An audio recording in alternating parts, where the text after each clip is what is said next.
بسم اللہ الرحمن الرحیم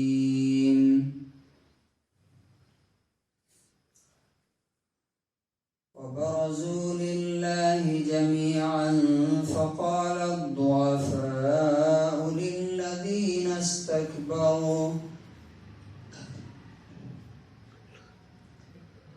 إنا كنا لكم تبعا فهل أنتم مغنون عنا من عذاب الله من شيء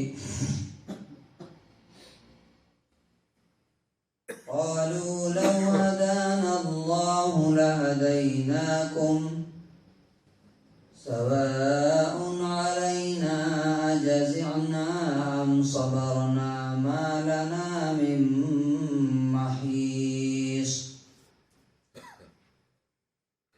سورہ نمبر 14 آیت نمبر 21۔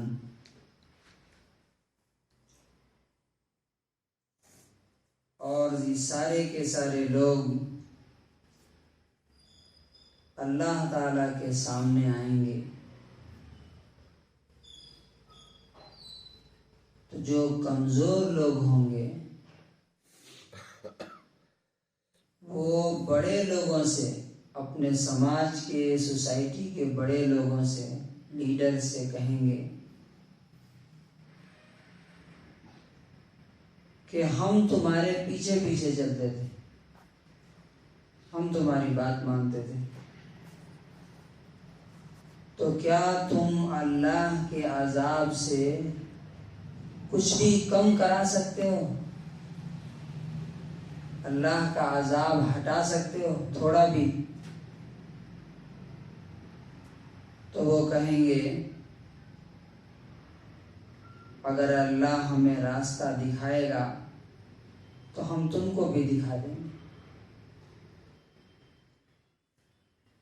اب برابر ہے ہمارے لیے کہ ہم چاہے روئیں چلائیں یا صبر اور برداشت کریں، اس لیے کہ اب یہاں سے بھاگنے کی کوئی جگہ نہیں۔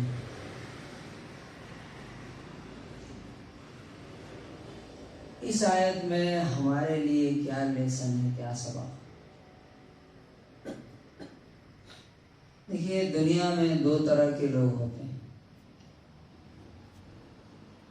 ایک وہ لوگ ہوتے ہیں جو بھیڑ کے ساتھ چلتے ہیں، کراؤڈ جدھر جا رہا ہے ادھر جا رہے ہیں۔ کسی نے کہہ دیا، کسی نے دباؤ ڈال دیا، کسی نے پریشر ڈال دیا، اس دباؤ کے سامنے جھک جاتے ہیں، چاہے وہ گھر والوں کا دباؤ ہو، سوسائٹی کا ہو، یا خاندان کا ہو، یا دوستوں کا ہو۔ وہ یہ نہیں دیکھتے کہ اللہ تعالیٰ مجھ سے کیا چاہتا ہے، اس موقع پر اللہ کا کیا حکم ہے میرے لیے۔ تو نتیجہ اس کا کیا ہوگا کہ جن لوگوں کے پریشر میں آ کر کے انہوں نے آخرت کو برباد کر لیا،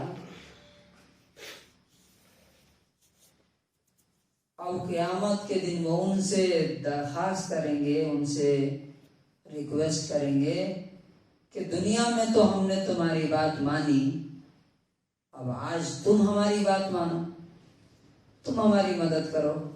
تو وہ ہاتھ کھڑے کر دیں گے کہ نہیں، ہمارے پاس تو کوئی راستہ نہیں۔ اور دوسرے قسم کے لوگ وہ ہوتے ہیں جو کسی کا پریشر، کسی کا دباؤ، کسی کی زبردستی قبول نہیں کرتے۔ وہ اپنے دماغ سے سوچتے ہیں اور وہ یہ دیکھتے ہیں کہ اللہ تعالیٰ مجھے اس موقع پر کیا حکم دیتا ہے، اور اللہ کا حکم فالو کرتے ہیں۔ یہی لوگ ہیں جو دنیا میں بھی عزت پاتے ہیں اور آخرت میں بھی ان کو اپنے کیے پر کوئی پچھتاوا، کوئی افسوس نہیں ہوگا۔ مثال کے طور پہ دیکھیے،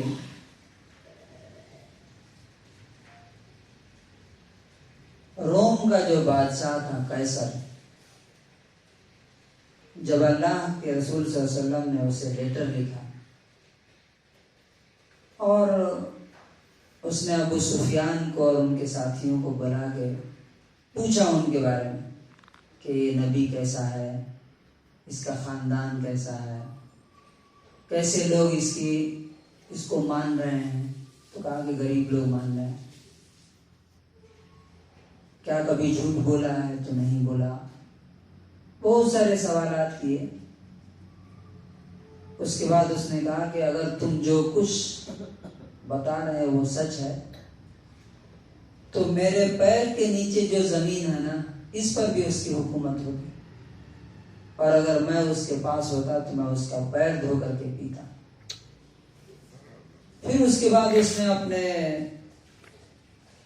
منسٹرز کو بلایا اور اس نے کہا کہ دیکھو،